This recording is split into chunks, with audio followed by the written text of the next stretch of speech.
Hey everybody, my name is Aaron Ruddero, and if you're new to the channel, please consider dropping a comment, a like, and maybe even subscribing. In this particular video, we're going to be taking a look at a pair of these two MXL R144 ribbon microphones and their uses as overheads. So without further ado, let's dig in. So as I mentioned, the intention with these two particular microphones was to use them as overheads, and I did do that most of the time, and in this video I'll be explaining them mostly as such. But first, it's important for me to explain the sounds that you're going to get from a ribbon microphone in general. So a lot of the sounds that you'll get from a typical ribbon microphone is that you might use one on a kick drum and you might use one for vocals, and this will allow you to get a deeper, more rich sound out of your instrument, whether that be your voice or a kick drum or a floor tom or anything like that. I'd also like to mention that in terms of value, you cannot beat this microphone. If you look up ribbon microphones, not only will this come up immediately, but you'll see the prices of this and the ones that come up next to it and realize how good of a deal this is. And then when you hear what I'm about to show you and how they're used as overheads, you're just going to be blown away. So without further ado, let's get into it. What I'm going to do first is give you the raw audio of these microphones being played. You'll hear the whole kit, but the only two mics that you'll be hearing are the overheads. And it will be an unprocessed version of this sound. So it will be no mixing, no processing, no any kind of effects at all. It's just going to be cut and dry audio. Right after that, you will hear the mixed and processed audio of this same groove, and then I will explain how I mix those two microphones to get that sound that you just heard.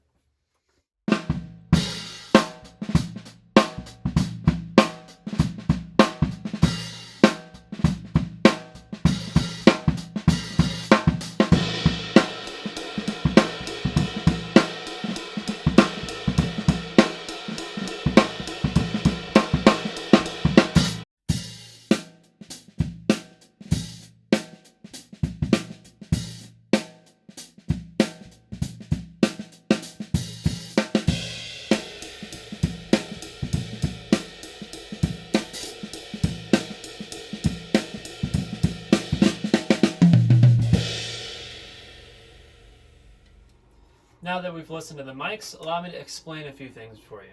Now, I'm sure you heard the difference between the first sample and the second sample. The first has a lot more muddiness, it's not as clear, while the second is just about the best that you can get out of these microphones considering the drums I'm also playing here. One thing I should definitely make note of is that both samples had just a little bit of post-production done in what you heard. The first sample, even though not processed, the only thing I did is that I split the right and left overheads so that you would be hearing them in a more surround sound type of way rather than a direct right at your face.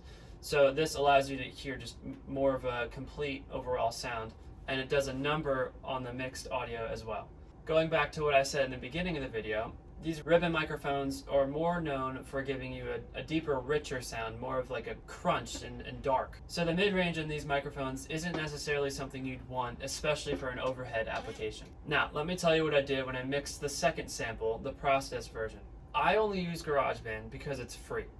There are much better things that you can use out there, and I would definitely recommend, should you have the money to spend on things like Logic and Pro Tools, that you get any of those things that you prefer.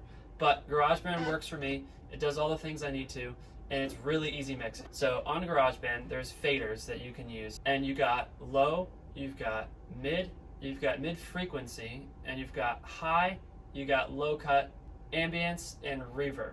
So those are all of the different things that you have the ability to change. Let me just quickly explain what I did to this second sample. So when I mix drums in this particular room, I pretty much always boost high and I boost low. That's just about where I start for overheads, that is. So I boost high to a nice level because I need to get a nice sound out of my cymbals being a jazz artist.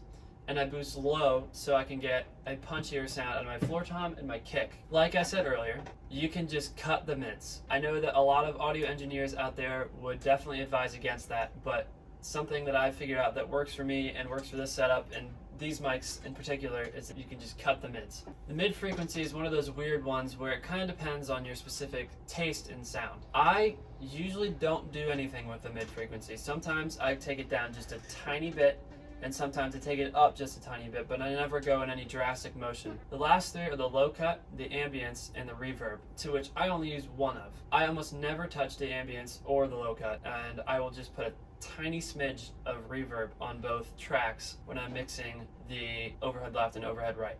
With that being said, that is all I did on that second sample, and those are the only types of things that I regularly do when I mix my drums. So I hope this video was helpful to you, that you were able to get some tips from it, maybe some mixing tips, maybe some microphone tips, and I would 100% recommend these microphones if you're looking for a darker sound from your drums, or if you're just looking for a nice pair of overheads at an affordable price.